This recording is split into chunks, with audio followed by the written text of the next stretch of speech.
Eh bien, bonjour à tous. Bienvenue donc dans notre session qui va porter donc sur la sécurité des environnements donc Digital Workplace, des environnements M365. Donc, je vais co-animer avec mon ami Hakim. Bonjour tout le monde. Donc, tout d'abord, un grand merci à nos sponsors, bien sûr, qui grâce à eux, on a la possibilité de faire ce genre d'événement. On va dire aujourd'hui avec le Covid dit hybride. Donc certains sont en présentiel, certains sont à distance, comme Hakim et moi donc en ce moment. Donc merci à eux et puis on continue bien sûr à vous faire des sessions donc online également dans le futur avec ce genre de sponsors. Donc, je vais te laisser te présenter, Hakim. Ouais, pas de problème. Donc bonjour à tous. Donc Hakim aussi. Je suis senior architecte chez Insight et voilà, je suis aussi MVP avec mon ami Saifala comme on peut voir sur la photo. Donc c'est la deuxième ou troisième session qu'on co-anime tous les deux. Donc on a l'air de bien s'entendre, mine de rien. Donc, je vous remercie tous d'être là à la session. Et je remercie aussi les sponsors. Je n'ai pas pu le faire parce que Saifala parlait à ma place. Et donc voilà, je suis dans la communauté. Donc, je fais essentiellement de la messagerie historiquement et beaucoup de sécurité en ce moment. Donc, je vois des participants que je connais très bien dans la room. Voilà, donc pareil, j'ai Twitter et essentiellement LinkedIn, pour ceux qui veulent me suivre. Donc, voilà. À toi, Safe. Très bien, merci Hakim. Oui, effectivement, c'est la 3 ou 4e session qu'on fait ensemble, je crois. Donc, on se connaît déjà depuis un bon moment. Donc, moi, je suis, pour ceux qui ne me connaissent pas, Saifala Tagourou, architecte cloud donc, chez IM Service en Suisse. Donc, depuis maintenant 3 ans en Suisse. Puis avant, je travaillais en France, donc dans le sud de la France. Et d'ailleurs, je reconnais pas mal aussi de participants dans la room. Donc, ça fait toujours plaisir de vous voir. Et puis, pareil, comme Hakim, en fait, je fais beaucoup de sécurité, beaucoup de Azure aussi, donc tout ce qui est IaaS, PaaS et SaaS. Puis voici mon Twitter et mon LinkedIn si vous voulez, donc pareil, me suivre pour des news sur la partie Microsoft, etc. En termes d'agenda, on va en fait vous présenter, on va dire, le nouveau Microsoft Threat Protection. J'ai fait exprès de le laisser le nom, en fait, Ouais, afin qu'on puisse un petit peu voir l'historique entre le MTP et aujourd'hui donc les Defender 365. Et puis on va parler un petit peu donc d'Azure AD et puis surtout la base, donc au niveau architecture, authentification, et puis un peu de sécurité Azure AD. Et puis on finira par une conclusion sur toutes les bonnes pratiques que vous devez en fait avoir pour, on va dire, avoir un digital workplace sécurisé avec toutes les briques Microsoft. Donc si vous êtes prêts, c'est parti. Essentiellement, hop, Microsoft Threat Protection, donc c'est un modèle qui est basé sur, on va dire, une approche zéro trust que Microsoft a implémenté. Donc il y a de ça à peu près 1 à 2 ans.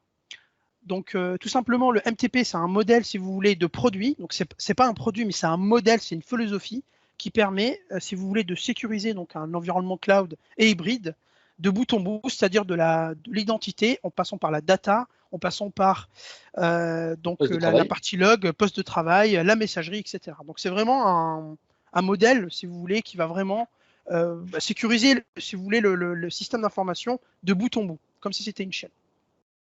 Donc ça, c'était l'ancien, on va dire, modèle. Aujourd'hui, avec les Ignite 2020, donc je vais te laisser, Hakim, présenter un petit peu la nouveauté. Oui, alors donc le nom a changé, donc maintenant c'est Microsoft 365 Defender. Alors comme l'expliquait Saifala, donc c'est pas un produit, c'est plutôt un groupement de produits et de fonctionnalités qui existent dans M365 et Azure AD. Donc, pardon, excusez-moi. Cette partie-là reprend l'essentiel de ce qu'avait déjà MTP, donc sur la sécurisation de bout en bout du endpoint jusqu'à le Shadow IT en passant par justement les alertes et le SIEM. Si je peux passer, c'est pas là. Donc, pour plus de détails, en fait, ce qu'il y a dedans, donc voilà, c'est l'offre Microsoft Defender avec le XDR. Donc, le XDR, c'est le Extended Detection Response. En fait, c'est ce qui correspond justement à l'accumulation plutôt, mais à la jointure entre Microsoft 365 Defender et Azure Defender. Et tout autour de ça, on a la partie aussi SIEM qui, justement, va permettre de répondre et d'automatiser et de focaliser en fait, parce que l'automatisation, c'est ce qui va permettre justement aux analystes de sécurité, aux rechercheurs de pouvoir se focuser un peu plus sur l'essentiel et de rendre plus flexible et plus automatique la réponse à incident lorsqu'il y a une détection d'attaque qui a été faite, que ce soit sur l'identité, sur l'endpoint, sur les applications, sur la messagerie justement, et maintenant aussi sur Azure Defender, donc la partie l'anciennement sécurité Azure Security Center, que je ne maîtrise pas malheureusement, mais qui vous permet d'avoir des protections justement sur toute la partie VM, base de données, IoT et autres fonctionnalités qu'on trouve dans Azure. Et ce que tu dis, elle est intéressante parce qu'en fait, avec l'approche XDR, justement, c'est que Microsoft s'est rendu compte qu'ils avaient beaucoup de produits et beaucoup de dashboards. Parce qu'en fait, quand on prend Azure AD, on a la partie Identity Protection, ensuite on a Cloud App Security, ensuite on a le portail Office 365 avec les alertes, etc.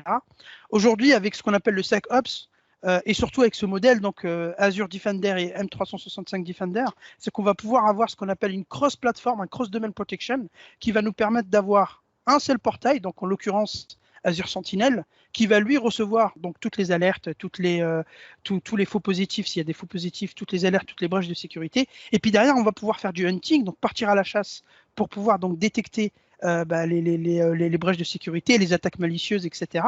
Et surtout aussi faire ce qu'on appelle de l'autoremédiation. Si on s'aperçoit qu'il y a des alertes et des brèches de sécurité qu'on va pouvoir en fait détecter plus facilement et donc en fait colmater plus facilement. Donc avec des logic apps sur Azure, on va pouvoir faire de l'autoremédiation de manière automatique. Et c'est ce qui est intéressant dans ce modèle qui arrive donc aujourd'hui. Alors justement, pour voilà, récupérer donc les anciens noms et pouvoir les matcher, donc ne dites plus MTP et maintenant on dit Microsoft 365 Defender comme pour les autres produits, donc on ne dit plus MDATP, Microsoft Defender for Endpoint. Office ATP devient donc Microsoft Defender for Office 365 et celui qui posait problème en termes d'étymologie et de compréhension, donc le Microsoft Defender for Identité qui était l'anciennement Azure ATP. Donc les fonctionnalités restent les mêmes, sauf la partie justement centralisation des données, donc des informations, comme le disait Stéphane pour le hunting, pouvoir faire du hunting cross-plateforme et passer par Sentinel, mais vous avez toujours encore pour l'instant, donc c'est le lancement est progressif, mais on a toujours la possibilité justement de faire du hunting ou de la réponse à détection sur des portails bien différents, celui que je vous présenterai justement tout à l'heure rapidement, le Microsoft 365 Sécurité, qui englobe donc qui englobe quand même une bonne partie au moins des trois premiers, de ce qu'on voit ici sur quand on n'a pas Sentinel, mais quand on a au moins Microsoft 365 Defender, on a la possibilité de faire du hunting, de faire de la réponse incident, d'analyser depuis un portail sans avoir Sentinel. Et je suis très content du changement de nom parce que avant tous les clients en fait confondaient entre ATP et Azure ATP. Ça, c'est vrai que c'était un vrai problème. Ouais. Aujourd'hui, Microsoft le savait. Donc, ce qui est intéressant aujourd'hui, c'est qu'effectivement, donc le MS Defender for Identity, c'est le Azure ATP que vous connaissiez. Donc, c'est le ATA, mais on va dire from cloud. Et puis, ce qui est intéressant aujourd'hui sur cette partie-là, c'est que finalement, on se rend compte que même l'interface d'Azure ATP, elle a tendance à aller vers Cloud App Security, ce qui est normal en fait, parce que Cloud App Security va récupérer déjà toutes les données et tous les logs et toutes les tentatives de connexion, etc. malicieuses depuis Azure AD et d'Office 365. Donc il est normal que quand on hybride une identité, cette identité va directement dans un seul portail qui est donc Cloud App Security, qui reste aussi très utilisé aujourd'hui. Alors, pour revenir justement au portail, donc là, on est vraiment sur la partie Microsoft 365, donc l'équivalent de ce que je disais tout de suite avec Microsoft Defender ATP. Donc, on a le Secure Score. On a dans le dashboard, on voit donc, ce qui remonte via Microsoft Defender ATP, ce qui remonte côté aussi Intune avec les devices, qui remonte au niveau de la compliance et des utilisateurs à risque avec l'identité protection. Là, on peut voir donc, que justement, j'ai fait des tests d'attaque justement pour enrichir, donc si tu peux passer ça là sur la prochaine, donc pour enrichir en fait le portail avec les incidents qu'on a. Donc on peut voir ici dans les incidents qu'on a énormément d'informations qui remontent, on a la source, donc on voit qu'on a des informations qui remontent de Microsoft Defender ATP, on a des informations qui remontent côté Office ATP et Cloud App Security. Donc, toutes les informations qui remontent permettent justement de pouvoir analyser et quand on a sur le panel de gauche la partie hunting et l'Action Center justement pour vous aider à répondre à un incident. Je vais prendre l'exemple, si je prends l'exemple de l'incident 314 par exemple, donc c'est justement, je sais pas si, non, c'est pas, non, je reste sur celle-ci, pardon, c'est pas là. Donc l'incident 314, donc là on voit que c'est une restriction d'envoi d'une utilisatrice d'envoi de mail, donc qui est considérée par donc qui est catégorisé comme un mouvement latéral, donc une personne qui se serait fait ficher, qui enverrait justement depuis un tenant Office 365 une multitude de mails. Donc Office CTP l'a détecté et justement pour montrer le cross plateforme, ce que propose l'intelligence derrière vous dit, donc certes je bloque l'utilisatrice, mais peut-être que l'utilisatrice justement s'est fait ficher son mot de passe. Merci de forcer le changement de mot de passe à la prochaine connexion. Donc là on est vraiment sur la partie messagerie, détection d'envoi massif de mails sortant, potentiellement personne qui s'est fait ficher, donc utilisateur compromis. Ce que nous propose l'incident de réponse, c'est forcer le changement de mot de passe de l'utilisatrice à la prochaine connexion. Donc vraiment là, on est sur l'identité. Donc on passe de la messagerie à l'identité. Si tu peux passer cette là, s'il te plaît.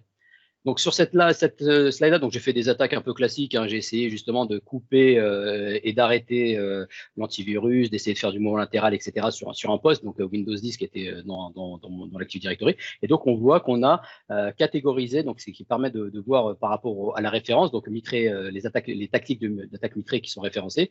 On a justement avec un degré de sévérité les attaques qui sont faites sur la personne, sur le device, la cible aussi, donc des attaques.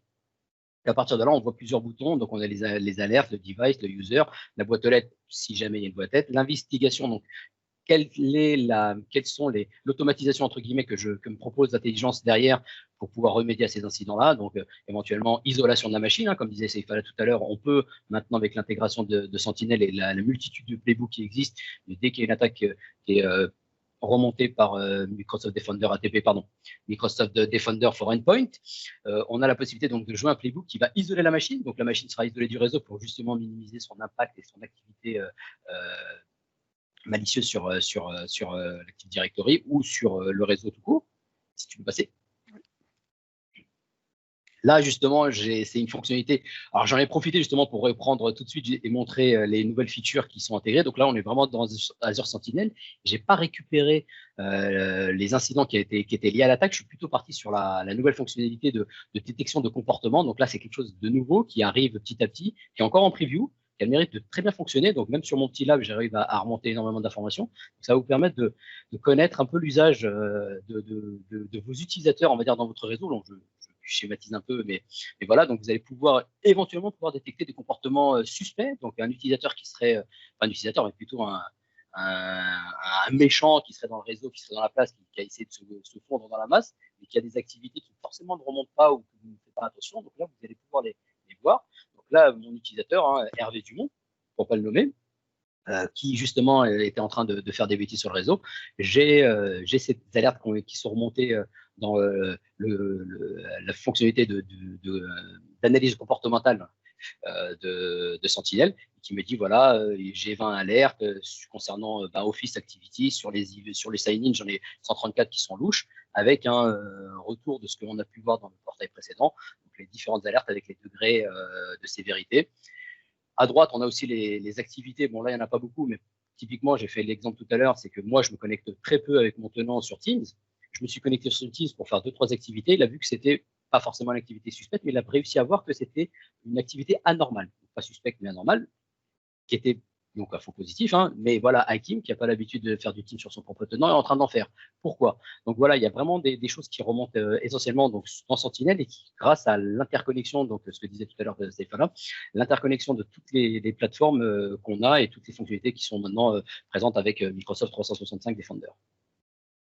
Et ça, justement, c'est ce qui nous permet aujourd'hui, avec le SecOps, en fait, hein, donc, de vraiment de travailler intimement avec les équipes opérationnelles et les équipes de sécurité, donc SOC, pour pouvoir justement offrir en fait, le meilleur moyen pour se défendre contre les menaces, surtout justement, comme tu le disais, sur les activités suspectes.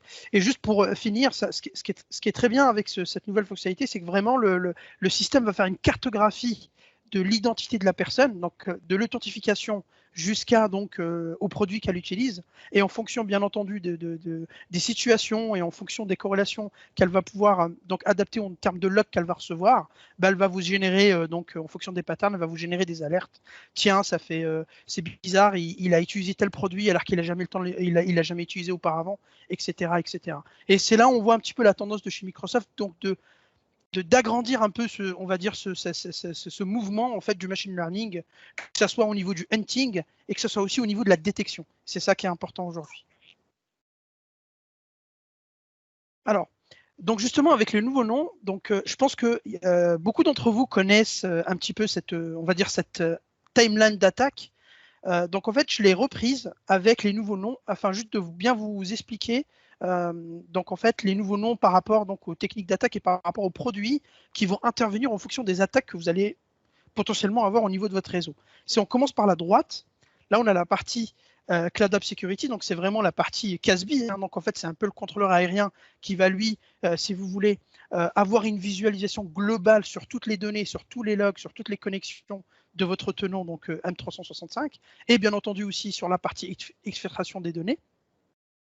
Donc Cloud App Security ne bouge pas, il fait partie de la partie donc M365E5 pour pas le discovery, mais vraiment la partie globale.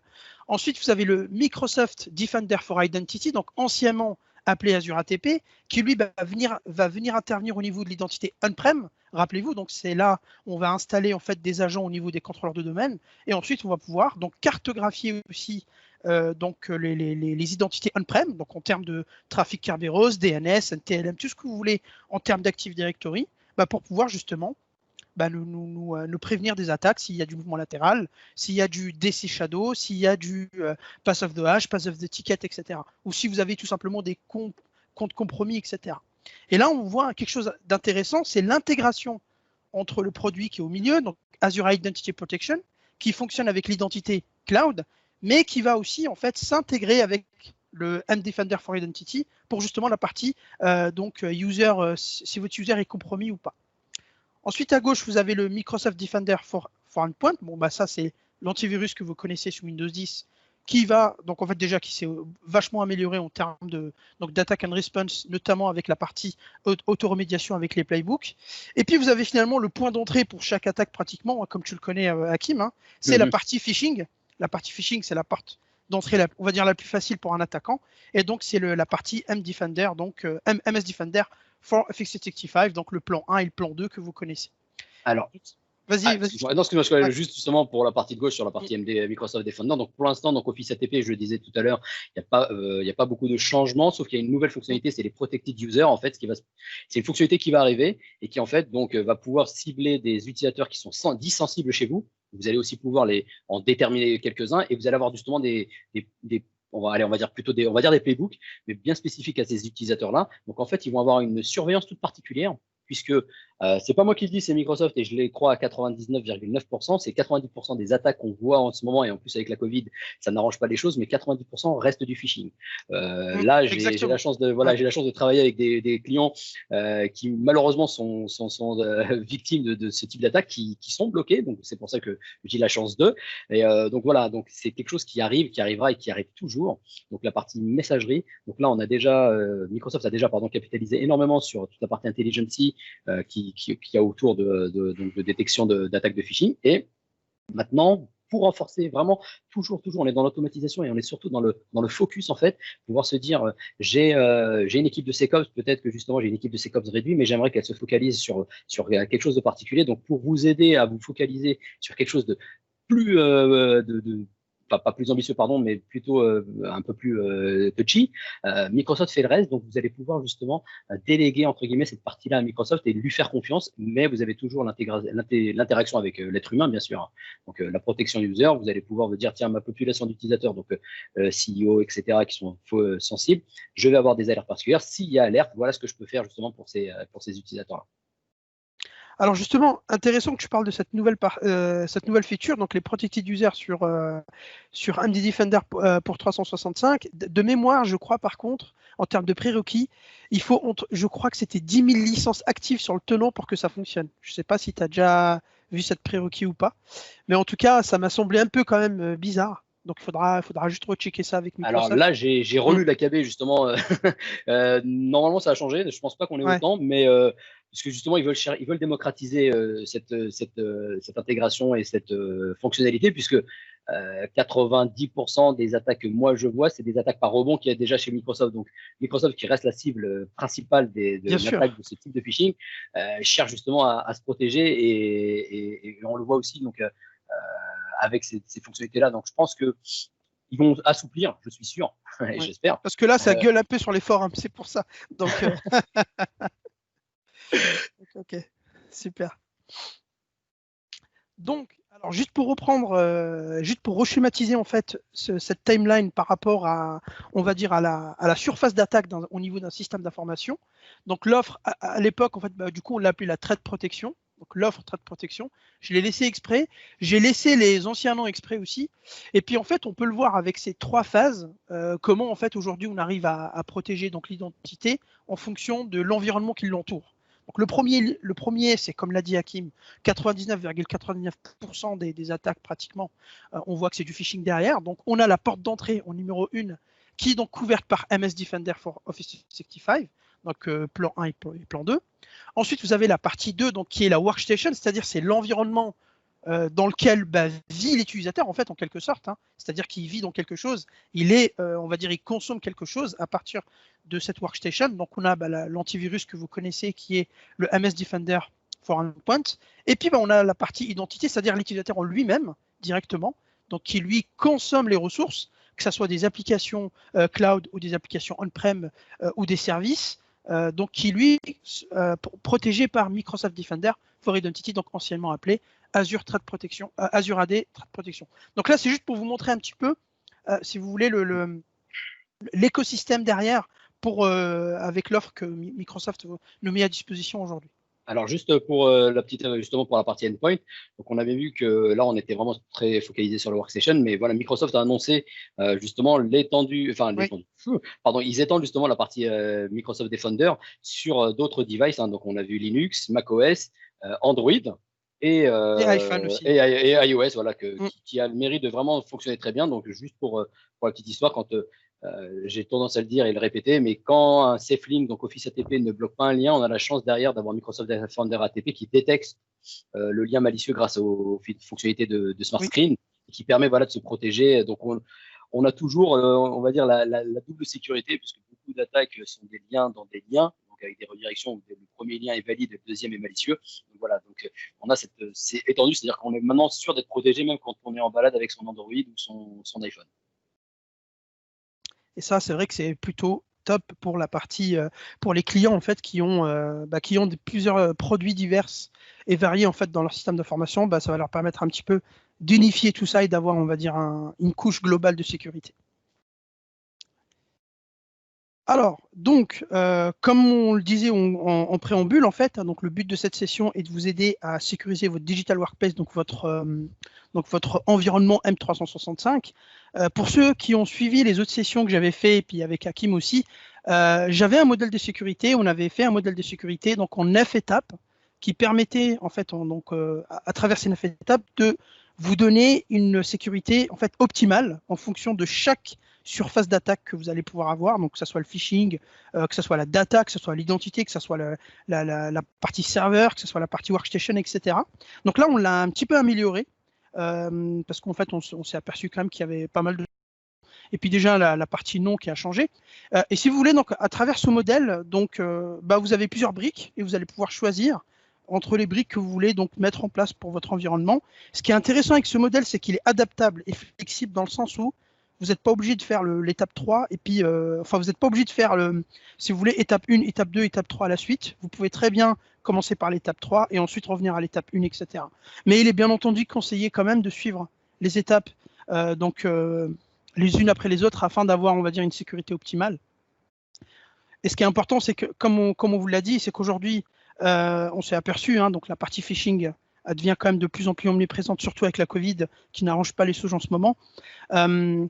Pour commencer ce modèle, tout simplement, la première chose, c'est qu'on va renforcer l'identité. Donc, renforcer l'identité, on a plusieurs moyens de le faire dans Azure AD. Hakim en a parlé, tout ce qui est Secure Score, etc. Ensuite, on va bien entendu parler du MFA.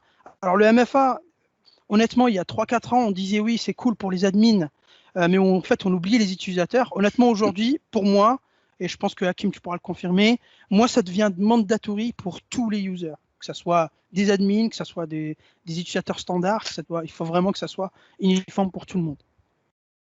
Ouais. C'est vrai que ça reste très difficile à mettre en place justement pour les utilisateurs par rapport au confort, et c'est pour ça que tu vas nous faire la petite démo tout à l'heure avec les alternatives qu'il peut y avoir pour faciliter la connexion et sécuriser de l'utilisateur en fait.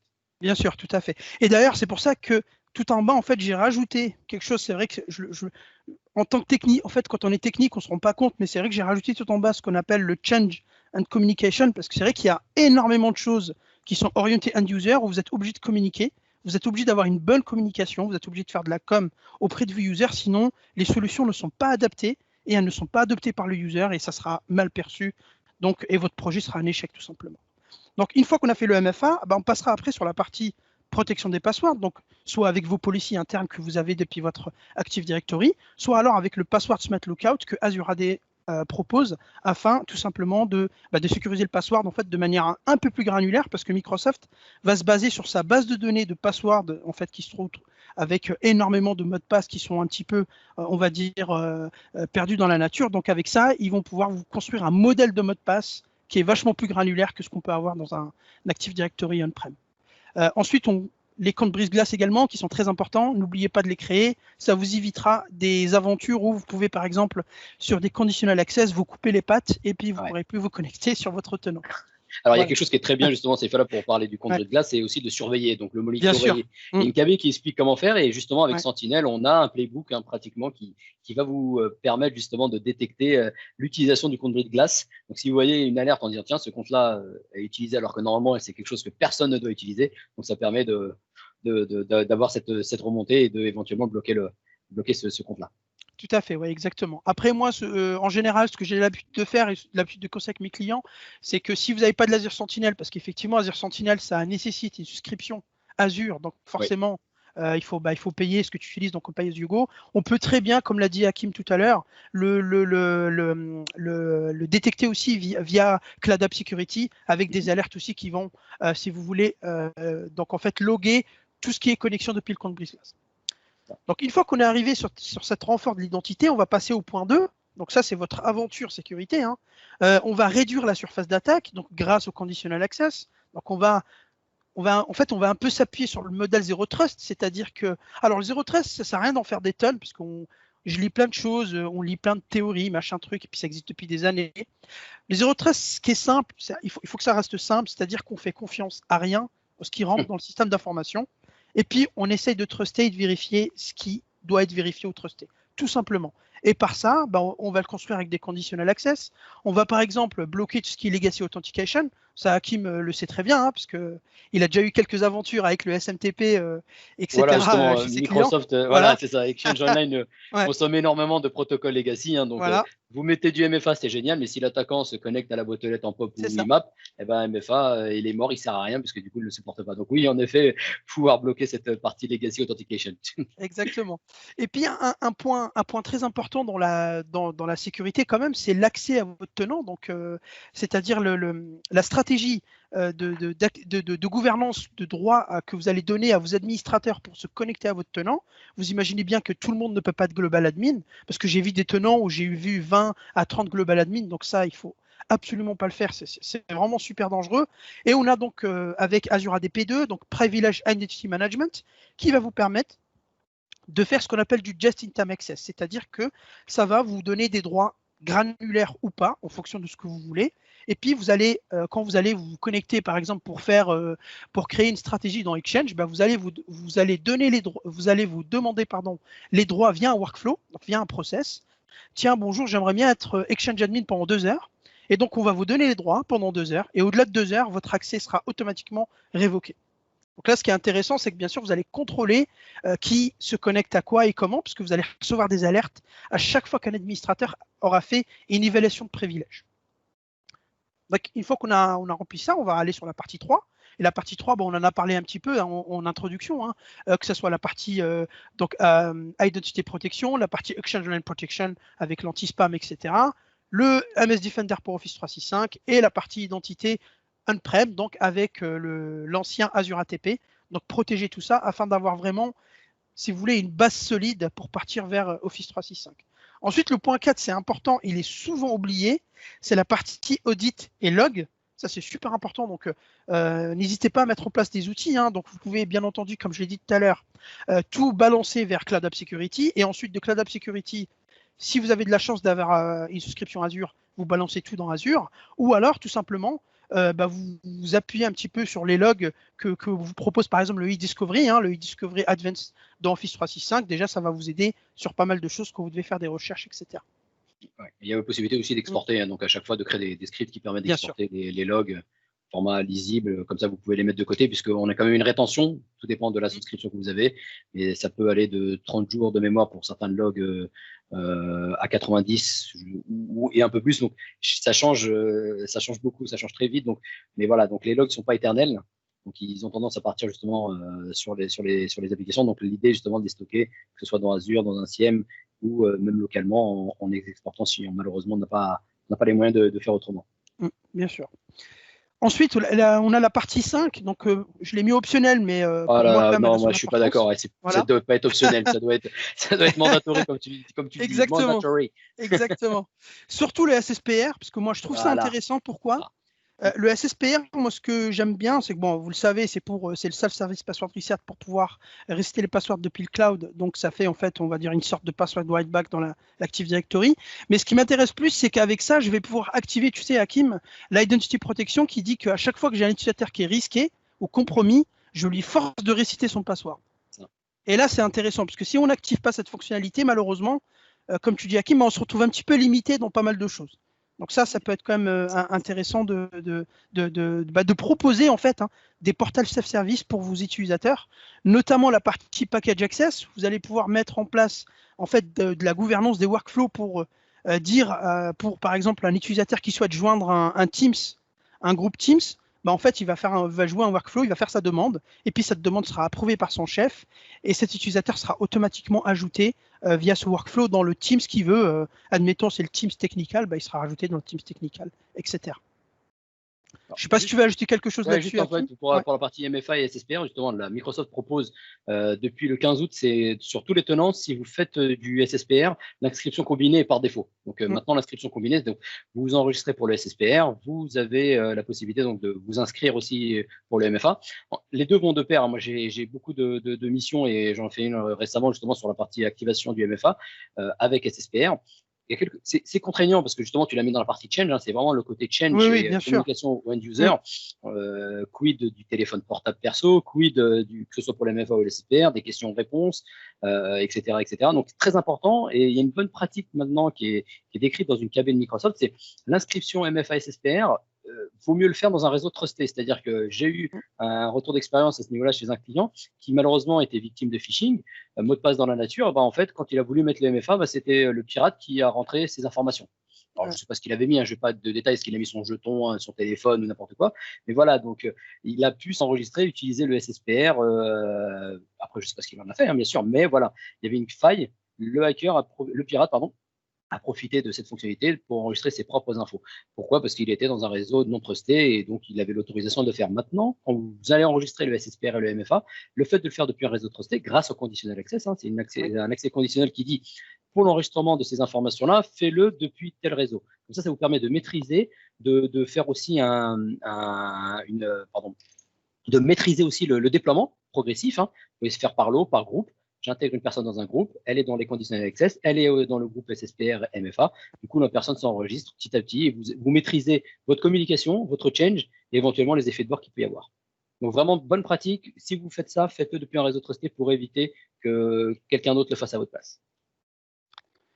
Très bien. Et puis après, on arrive aux produits en fait qui finalement que les utilisateurs vont consommer en plus, c'est-à-dire OneDrive, SharePoint, Exchange Online et puis Teams. Là, c'est pareil, chaque produit, si vous voulez, il y a ses features de sécurité et puis il y a ses bonnes pratiques, etc. Donc, bien entendu, il ne faudra pas négliger donc, tous ces produits-là. Ce n'est pas parce que votre identité est sécurisée que, bien entendu, vous êtes sécure. Ce n'est pas parce que vous avez du MFA que vous êtes sécure à 100%. Donc, il ne faudra bien sûr pas oublier à sécuriser et à apporter quelques notions supplémentaires de sécurité sur les produits suivants que vos utilisateurs vont utiliser. Alors, juste pour conclure, excuse-moi, c'est voilà, donc et là aussi avec les conditionnels que tu me disais, si vous n'avez pas la possibilité d'avoir des licences qui permettent de sécuriser un maximum, vous avez sécurité par défaut, hein, dans SharePoint Online et Exchange Online, on a la possibilité de créer des policies pour justement bloquer les protocoles legacy. Donc déjà, vous avez commencé à avoir votre petite part de surface attack reduction grâce à les fonctionnalités qu'on a déjà sur certaines grosses plaques comme SharePoint, Exchange Online et OneDrive. Alors Teams, je ne connais pas, je ne suis pas sûr que c'est tellement moderne que ça m'étonnerait qu'il y ait du protocole legacy là-dessus. Ouais, on va dire ça. Et puis, c'est surtout après, derrière, effectivement, ce qui est important dans Teams, c'est la donnée, parce qu'il y a quand même beaucoup de données à l'intérieur. Et donc, il y a la partie DLP qui vient en jeu. Donc, je l'ai mis en 1.1 exprès. Donc, c'est la data protection et classification, déjà notamment avec la GDPR, mais surtout aussi le fait que, bien entendu, il faudra quand même protéger vos données, parce que c'est pas parce que vous avez le droit de faire en fait du external sharing vers des external parties que vous allez oublier en fait de protéger votre identité. Donc là, on a plusieurs mécanismes, que ce soit avec AIP ou avec le Unified Label, donc les Sensitivity Labels proposés par Office 365, donc M365, pardon, vous allez pouvoir donc sécuriser votre donnée au travers de SharePoint avec donc justement la partie classification qui est importante. Alors bien sûr, classification et chiffrement, bien entendu. Donc là, on a fait un peu le tour dans le sens où voilà un petit peu en fait le modèle en fait qu'on va pouvoir mettre en place dans un système d'information pour pouvoir en fait donc le protéger au maximum. Aujourd'hui, on va plus se focaliser donc sur les points en vert, à savoir donc sur la partie identité. Donc Azure AD, vous le connaissez, c'est la brique centrale de tous vos projets cloud. Donc c'est l'identité qui va vous permettre donc de consommer toutes les applications que vous avez, donc que ce soit on-prem ou alors dans le cloud. Ce qui est intéressant avec Azure AD, c'est que on arrive avec une nouvelle qui dit que une identité pour plusieurs applications. Alors qu'avant, on avait une application, une identité. Donc si vous en avez 50, il fallait 50 identifiants, donc mot de passe plus credential, etc. Alors que là, avec Azure AD, avec l'intégration, le fait que vous puissiez aujourd'hui intégrer vos applications on-prem, s'ils sont compatibles SAML par exemple, et des applications cloud directement dans Azure AD, avec votre UPN directement, vous allez pouvoir profiter donc d'une expérience SSO sur toutes les applications donc, de votre système d'information. Et ça, c'était plutôt pas mal pour les utilisateurs. Et d'ailleurs, en plus, c'est aussi une forme de sécurité parce que ça limite d'avoir une multitude de comptes et bien entendu une multitude de mots de passe qui pourraient être notés à droite à gauche, comme on peut le voir c'est dans certains contextes. Donc juste avec la Covid, tu te rappelles à qui on avait fait cette session il y a pas mal de temps, c'était pendant le Covid en plus, donc pendant le confinement. On a eu quand même pas mal chez nos clients respectifs, on a eu quand même pas mal d'urgences. Voilà, où moi j'ai eu des clients qui me disent écoute, moi j'aimerais mettre en place Teams, alors mais le client n'avait absolument rien, pas de stratégie de sécurité, pas de stratégie cloud ni rien du tout, mais j'aimerais mettre Teams tout de suite afin que mes utilisateurs puissent bosser de la maison. Donc voilà, on a mis 3-4 cas, juste pour voir en fait un petit peu que l'identité derrière, c'est le point commun de tout ça, ça va être l'identité. Et donc justement cette identité, il faut qu'elle soit sécurisée, il faut qu'elle puisse, si vous voulez, rendre des services aux utilisateurs qui soient en remote ou alors on-prem de la même manière, c'est-à-dire de manière sécurisée sur tous les points.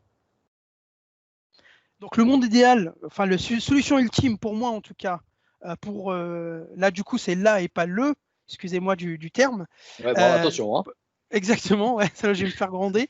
C'est vraiment le digital workplace, c'est-à-dire qu'aujourd'hui, et j'ai quand même pas mal de clients maintenant qui sont là-dessus, c'est qu'on est arrivé, on n'a plus d'infrastructure, on n'a plus, alors c'est un petit peu radical, hein, je vous l'avoue, on n'a plus d'Active Directory on-prem, on n'a plus de serveur de fichiers, tout ce qu'on a c'est des imprimantes parce qu'il faut bien imprimer, on a ensuite un PC, et puis on a un tenant M365, et on a donc après les produits que vous connaissez, Endpoint Manager, et les produits M365.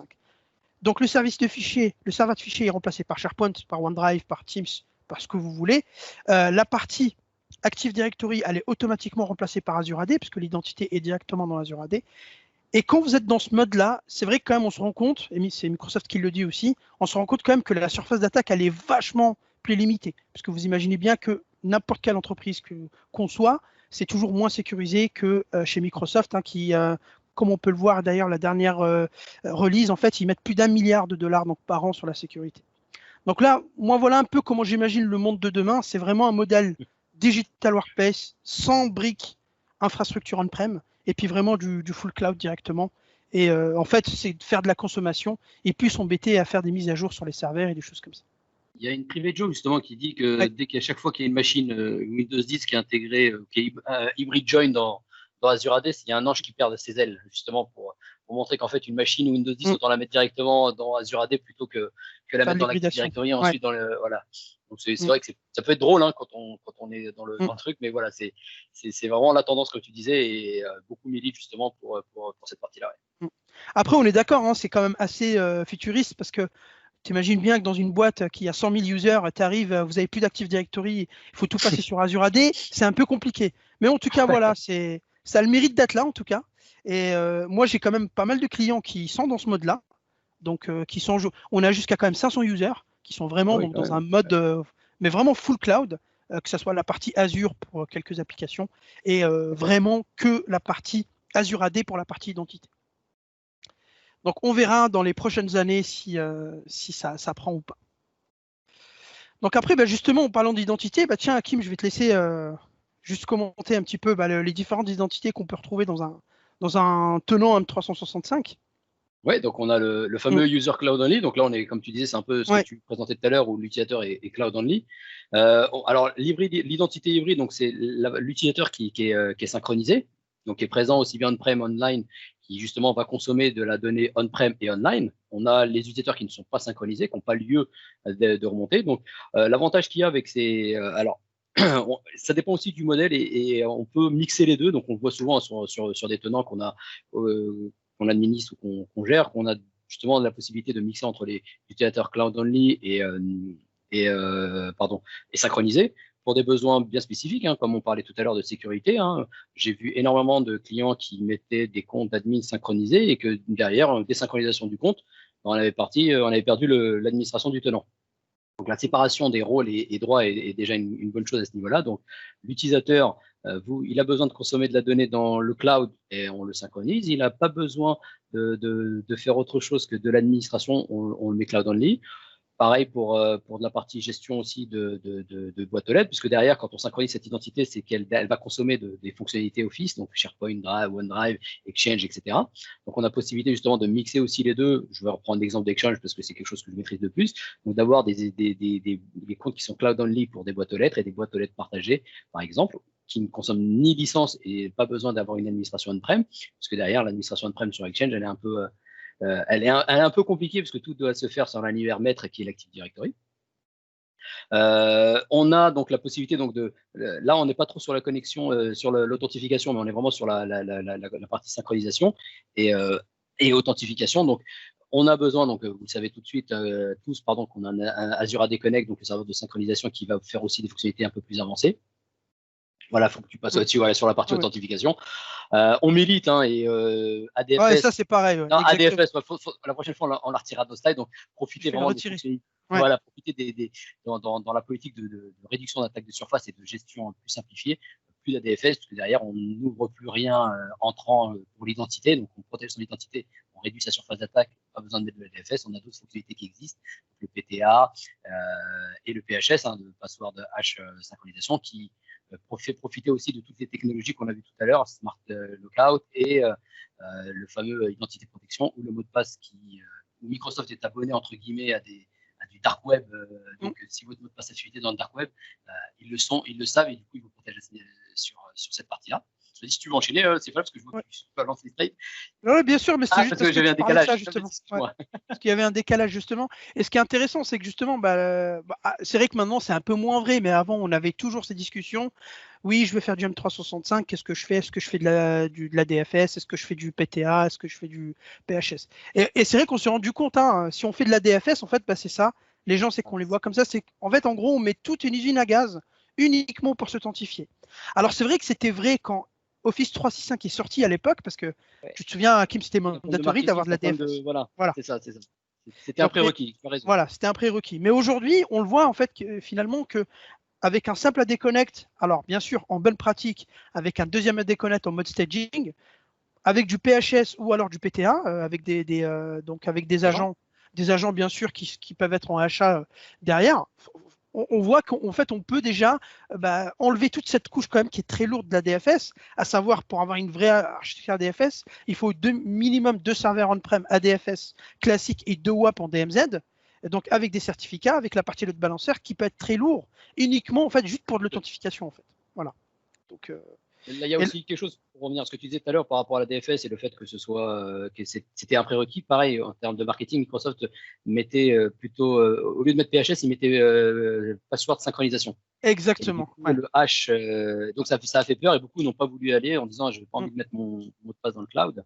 Et on a aussi cet avantage entre le PHS et le PTA, c'est la vitesse aussi, la vitesse de connexion qu'on a et le fait qu'on délègue l'authentification à Microsoft permet aussi de répondre à pas mal de sujets comme une panne du data center, problème d'accès Internet. Et en ce moment, avec la Covid et le confinement, on a accès en VPN, on a accès directement aux ressources cloud plus rapidement. Et donc forcément, comme le dit le Hakim, le PHS, il a l'avantage, c'est que même si votre AD Connect, même si votre data center crame, bah, vous allez quand même pouvoir vous authentifier à Azure Active Directory et consommer vos mails, parce que justement l'authentification est directement, et surtout vos hash du password vont pouvoir donc vous permettre de vous connecter sans votre AD Connect donc qui est on-prem. Donc ça, c'est quelque chose qui n'est pas négligeable, bien entendu.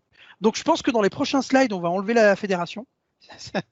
Et puis on va se focaliser uniquement sur la partie PHS et PT. Et bientôt on enlèvera la déconnect parce qu'il y a aussi le provisioning cloud qui arrive. Exactement. Bientôt il n'y aura plus de serveurs. C'est ça, exactement. Là c'est on va un peu en avance, mais exactement, c'est exactement ça. Donc après, voilà, on va rentrer un petit peu, donc rentrer dans le vif du sujet avec la sécurité Azure AD et surtout les fonctionnalités que Azure AD propose. Je suis juste allé un petit peu plus vite tout à l'heure, mais juste pour vous dire que bah, vous avez toujours les plans 1 et plan 2 Azure AD qui n'ont pas changé. Donc bien entendu, tout ce qui est dans le plan 1 ici, bah, vous le retrouvez, on va dire de manière classique, dès que vous avez une licence M365 E3 et Business Premium maintenant. Ça, vous allez l'avoir directement. Et le P2, en fait, vous apporte la partie Identity Protection, donc tout ce qui est trait de protection Machine Learning, et la partie PIM et la partie Access Review. Pour la partie Review Accès, c'est en fait, la review des accès au niveau, vous savez, par exemple, si vous avez envie de faire un audit pour savoir qui a accès à quoi, quel groupe a tel member, etc., vous allez pouvoir le faire. Donc, ça permet de faire des audits de temps en temps pour voir un petit peu ce qui se passe sur votre tenant en termes d'administration. Donc, c'est plutôt pas mal. Donc après, ce que je recommande de toute façon, c'est pour avoir donc toutes ces fonctionnalités, bien sûr, il vaut mieux quand même partir sur de l'Azure AD P2 afin d'avoir donc toutes les couches de sécurité que nous avons décrites. Donc ici, en termes de sécurité, donc là, bon, la partie Secure Score, tu en as parlé, donc on sait que effectivement, c'est quand même on va dire un début pour vous aider aussi à protéger votre tenant. Hein. Il faut faire un truc à attention, c'est pas parce que vous avez un bon score que vous êtes sécurisé. Ça tue. Voilà. Et surtout, ce qui est intéressant, et ça c'est vrai que c'est difficile à expliquer aux clients, c'est qu'il y a certaines recommandations que Microsoft donne sur le Secure Score qui ne sont pas adaptées à votre infrastructure. Donc ça sert à rien de les mettre en place. De toute façon, soit ça ne marchera pas, soit ça va vous foutre un peu dans la mouise, comme on dit. Oui. Donc il faut faire très attention. C'est vrai que ça donne une base quand même assez intéressante. Après, voilà, derrière, il faut quand même prendre ça avec des pincettes et suivre surtout les modèles de sécurité que Microsoft préconise. Complètement. Alors justement, pour revenir au Secure Score, et alors je pense qu'ils l'ont corrigé, mais comme ils sont en train justement de fédérer, parce qu'on avait des Secure Scores un peu partout sur les différentes fonctionnalités, j'avais un Secure Score qui me disait il vous faut plus d'un compte administrateur dans le cloud pour des raisons de sécurité, et je gagnais pas de points là-dessus. Par contre, je gagnais des points quand sur un tenant, j'avais 50 administrateurs global général. Donc ça, voilà, c'était au tout début. Je pense que ça a été corrigé le bug, mais on gagnait des points quand on avait un minimum 20 administrateurs généraux. Alors que la bonne pratique, c'était justement d'en avoir moins, un maximum 5. Oui, tout à fait. Le maximum, c'est ça. Donc c'est pour ça qu'il faut regarder avec des pincettes. Il est mis à jour continuellement. On a la possibilité aussi de comparer, c'est ce qui est important, c'est de comparer avec l'organisation qui ressemble le plus sur laquelle on est. Donc, une PME de 50 personnes, on aura plus le Secure Score des organisations, enfin la moyenne des organisations qui nous ressemblent. Ce qu'on n'avait pas forcément au tout début, ce qui était donc c'est pour ça que c'était plus la course au score plus qu'autre chose. Tout à fait. Puis surtout derrière, hein, moi je m'en souviens, un des bugs, c'est que on avait le Secure Score Office 365 et puis on avait le Secure Score pour l'identité. Et puis, suivant ce que tu faisais, bah, tu avais un score qui baissait et puis l'autre remontait. Voilà, c'est ça. C'était un peu compliqué de jongler entre les deux. Donc ensuite, bah, le MFA, comme je vous dis, ça c'est très important. Tu te souviens la stat en 2019, Hakim, c'était 10%. Ouais, c'est C'est terrible. Hein. En 2020, je ne sais pas ce qu'on a comme stat aujourd'hui. Si, j'ai entendu vite fait à l'Ignat, je crois que c'était, on n'avoisine pas encore je crois que c'est plutôt entre 18 et on est encore en dessous de 20, hein, de ce que j'ai compris. D'accord. Ok. Ouais. En tout cas, très important aujourd'hui. Le MFA, c'est vrai qu'avant, moi le premier, hein, c'est vrai que je faisais pas. On était pour les admins, c'est bien. Bon, pour les users, on n'a pas trop besoin, etc. Mais honnêtement, aujourd'hui, avec le phishing et ce qu'on voit aujourd'hui, effectivement, il vaut mieux que le MFA soit mandatory pour vraiment tout le monde. Et ça, c'est très important. Alors, bien sûr, il faut faire attention parce que il y a certains, si vous avez des comptes de service qui utilisent certaines applications, etc., là, il va falloir faire attention quand vous allez activer votre stratégie MFA.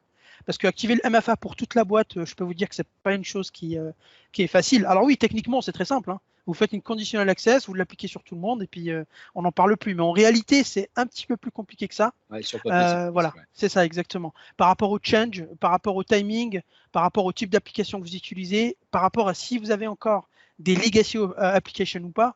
Donc voilà, il y a quand même pas mal de choses qu'il va falloir faire attention. Donc ensuite, vous avez le passwordless, donc FIDO, donc qui se base sur le protocole FIDO. Donc aujourd'hui, Azure AD travaille avec FIDO, donc sur le protocole FIDO, qui vous permet aujourd'hui de vous connecter sur les informations, sur les ressources Office 365. Les applications et puis les produits que vous connaissez directement sans password. Donc, c'est-à-dire que vous allez rajouter une méthode d'authentification à vos informations de sécurité au niveau de vos utilisateurs. Et dans ce cas-là, l'utilisateur va pouvoir, par exemple, se connecter directement avec une clé. Donc, il y en a plein hein, sur le marché qui font du FIDO2. Donc, ça vous permet d'une chose, c'est qu'au moins, quand l'utilisateur se connecte, n'a pas à taper son password. Et le fait qu'il ne tape pas son password, c'est déjà aussi quelque chose de bien, parce qu'au moins, on se rend compte qu'on fait déjà des efforts en termes donc, de sécurité par rapport à l'authentification. Donc ça, c'est très important, notamment aussi avec Windows Hello que vous connaissiez donc sur Windows 10. Pareil, comme on le disait tout à l'heure, donc la réduction de surface d'attaque passe également par le conditional access. Le conditional access qui existe depuis très longtemps dans Azure AD, c'est le fait de proposer, si vous voulez, en fait, des conditions en fonction des actions et en fonction de la localisation des connexions, etc. Vous allez déclencher ensuite des résultats. Donc là, par exemple, on peut le voir ici, hein, on a une action et en fonction de cette action et en fonction des conditions qu'on va mettre, par exemple le risque de connexion, la plateforme utilisée, l'emplacement, etc. Soit on va bloquer directement, soit on va autoriser, soit alors on va autoriser et puis exiger quelques accords. Par exemple, on va demander le MFA, on va demander que l'appareil soit conforme, etc., etc. Alors en termes de bonnes pratiques, le conditional access, c'est pareil, pour que ça fonctionne vraiment bien et de manière optimale, vaut mieux partir avec de l'Azure AD P2. Pourquoi? Parce que quand vous avez de l'Azure AD P2 avec le conditional access, vous allez pouvoir faire déclencher des conditions qui sont basées sur le risque de session. Donc là, c'est pareil, c'est du machine learning en fait, qui est proposé par Microsoft. Et en fonction du niveau de risque de l'utilisateur, donc la condition va se déclencher et puis elle aura donc l'effet que vous souhaitez, donc soit bloquer, soit donner l'accès en MFA, soit limiter les accès, etc. Donc, comme on peut le voir, toute identité donc aujourd'hui sera en fait donc touchée par le conditional access, surtout les B2B. Donc, c'est les users que vous invitez sur votre tenant, vous avez la possibilité aujourd'hui donc de leur dire que pour te connecter chez moi, il va falloir que tu fasses du MFA. Donc ça, c'est super important. Puis derrière, vous avez toutes les sortes d'appareils que vous connaissez donc sur le marché, que ce soit de l'iOS, Android, Windows, etc. Et puis, bien entendu, les applications qui sont intégrées dans Azure AD, auxquelles donc, vous allez pouvoir vous greffer pour faire fonctionner votre conditional access. En termes de bonnes pratiques, en termes de design, quand vous faites votre design conditional access, alors là, c'est pareil. C'est vrai qu'il y a à boire et à manger chez les clients. Il faut faire quelque chose de très important, c'est qu'on ne peut pas faire du conditional access comme ça sans faire une matrice. Parce que pareil, quand vous faites du règle de firewall, en général, vous avez une matrice de flux. Et puis, en fonction de cette matrice de flux, vous allez construire vos règles firewall. Pour les conditions access, c'est un peu pareil. C'est qu'on va d'abord poser sur papier le périmètre qu'on va toucher. Et en fait, sur le conditional access, on s'est aperçu qu'il y a 3 périmètres. Il y a le périmètre de l'authentification, donc le blocage, etc. Il y a le périmètre du device management, donc sur la partie device, donc Android, iOS, Windows 10, etc. Et puis il y a la partie sécurité. Donc là, c'est vraiment la sécurité globale sur le tenant. Et donc là, je vous ai mis quelques exemples de conditional access de bonnes pratiques que vous allez pouvoir donc utiliser. Tiens, par exemple, Hakim, comme t'en parlais, c'est bloquer toute la legacy authentication. directement avec le conditional access, ce qui va vous permettre donc de ne autoriser aucune authentification legacy, donc qui utilise des protocoles vulnérables en termes de sécurité à se connecter sur Azure Active Directory. Alors attention, en faisant ça, le problème c'est que des fois, sans le savoir, il y a beaucoup de gens ou d'utilisateurs ou d'applications qui utilisent ce genre de protocole, notamment par exemple si vous avez une application qui pour l'envoi en fait font du SMTP. Si vous bloquez ça, en fait, le compte derrière ne pourra plus en fait envoyer les emails. Donc il va falloir vraiment faire une étude quand même avant et de voir un petit peu ce que vous avez en interne afin de pouvoir bloquer ça. Ce qui est bien avec le conditional access, c'est que vous allez pouvoir mettre le report only mode qui va en fait déclencher la condition. Par contre, il ne fera pas d'action, ce qui va vous permettre de voir un petit peu l'étendue et le résultat sur le conditional access que vous avez mis en place. Excuse-moi, Saïfallah, je pense qu'il va falloir qu'on accélère. Ouais, bien sûr. Ouais. Désolé. Pas de souci. Donc là, après, voilà, je vous ai mis donc ici, donc vous aurez les slides et vous avez toutes les conditional access que vous allez pouvoir donc ici utiliser pour la partie sécurité, device ou alors donc authentification. Et donc là, juste une matrice de flux. Donc là, par exemple, une petite matrice de flux. Hein, donc en fait, un exemple, je suis à l'intérieur de l'entreprise, j'ai un PC qui est corporate, donc qui est joint à Azure AD, je peux faire certaines actions et je bypass le MFA parce que en fait, je suis trusté. Par contre, je suis à l'extérieur avec un device managé par l'entreprise. En browser, je fais du MFA. En client, je fais du MFA aussi. Par contre, si j'ai un device qui est non managé, soit alors je suis vraiment restrictif et je bloque l'accès directement. Donc on ne peut pas se connecter à Office si on n'a pas de PC qui n'est pas managé par l'entreprise. Ou alors on est un petit peu, on va dire, souple. On va donner l'accès avec du MFA et avec du MAM. Par exemple, on va protéger toutes les applications. On va les mettre dans des conteneurs avec OnPod Manager et on va vous donner accès à des applications en MAM, à savoir Mobile Application Management. Pour les petites PME, vous avez les security par défaut en fait directement dans Azure AD que vous allez pouvoir activer et en fait qui vous propose toutes ces policies ici. Alors attention, pour les grosses entreprises en général, il est bien sûr déconseillé de les activer et plutôt partir en fait avec vos propres conditional access. Ouais, par défaut, c'est désactivé. Ouais, c'est ça. Identity Protection, donc tu en as parlé tout à l'heure, c'est ce qui vous permet donc de détecter les vulnérabilités, faire de la remédiation et surtout des actions automatiques en fonction des activités que vous allez en fait recevoir au niveau des utilisateurs. Le Password Smart Lookout, comme je le disais tout à l'heure, donc pour la partie 1 de notre stratégie de sécurité, c'est de renforcer le password. On va pouvoir aujourd'hui se focaliser en fait sur une fonctionnalité que Azure AD propose, c'est donc une policy de password directement dans Azure AD, donc qui va prendre le pas sur la policy de l'Active Directory que vous avez on-prem. Et pour ça, en fait, il faut installer des agents donc, et des proxys, des protections proxy, voilà, c'est ça, qui vont communiquer avec vos contrôleurs de domaine. Et puis derrière, vous allez pouvoir récupérer la policy de password directement dans Azure AD, donc ça peut être intéressant si vous voulez profiter d'une policy un peu plus globale que celle de l'Active Directory. Et puis pour finir, l'Azure Application Proxy, et d'ailleurs moi je commence à pas mal l'utiliser, notamment sur la partie RDS, parce que j'ai énormément de clients en fait qui utilisent RDS. Vous savez, RDS Gateway pour se connecter à l'externe. En fait, plutôt que de mettre un serveur dans une DMZ et puis ouvrir des flux en firewall, etc., on fait de l'Azure Application Proxy, donc c'est-à-dire qu'on enregistre l'application dans Azure AD, et ensuite derrière, on va pouvoir authentifier les utilisateurs avec leur compte Azure AD directement sur du service on-prem, ce qui fait que ça nous permet de ne pas avoir de DMZ et ça nous permet d'avoir une authentification beaucoup plus sécurisée qu'auparavant. Voilà. Et pour finir, la conclusion, donc voilà les bonnes pratiques en fait qu'on vous propose de suivre. Donc je te laisse un petit peu commenter, Hakim. Alors déjà le premier c'est documentez-vous, en effet ça va tellement vite, il y a tellement de choses pour revenir au conditionnel access, les bonnes pratiques, il y a une KB qui explique vraiment ce qu'il faut faire. Typiquement le bloc est à proscrire, mais des fois on est contraint de le faire, donc et de réfléchir plutôt conditionnel access que firewalling. L'authentification, donc le PHS, ce qu'on disait, versus le PTA versus ADFS, donc profitez de cette fonctionnalité si vous voulez vraiment sécuriser, donc en passant par du PTA et du PHS, et profiter des fonctionnalités qui sont offertes par Microsoft en termes de sécurisation aussi bien on-prem qu'online.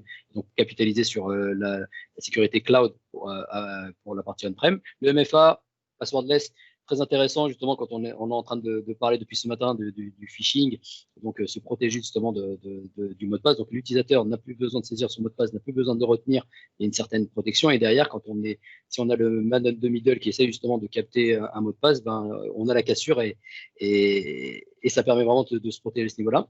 PIM, donc protéger l'accès administrateur, donc et pouvoir surtout le loguer et pouvoir le surveiller, faire du reporting, sensibiliser. On ne pourra jamais le dire assez, mais vraiment, voilà, on a plein de fonctionnalités super qui permettent de se protéger, mais si on ne sensibilise pas et si on ne fait pas adhérer l'utilisateur, malheureusement, le projet de sécurisation va capote et on crée plus de failles qu'autre chose. Le temps nous est compté, donc c'est pour ça que le dernier c'est patcher, donc on l'a vu avec le zéro logon, etc. Donc profitez, vous avez, grâce à la documentation, vous avez les informations, grâce à MDATP, vous avez aussi les informations de vulnérabilité que vous avez sur vos devices et vous savez quel KB vous manque, donc profitez-en et patchez. Je suis vraiment désolé, donc j'ai été rapide aussi pour cette conclusion-là.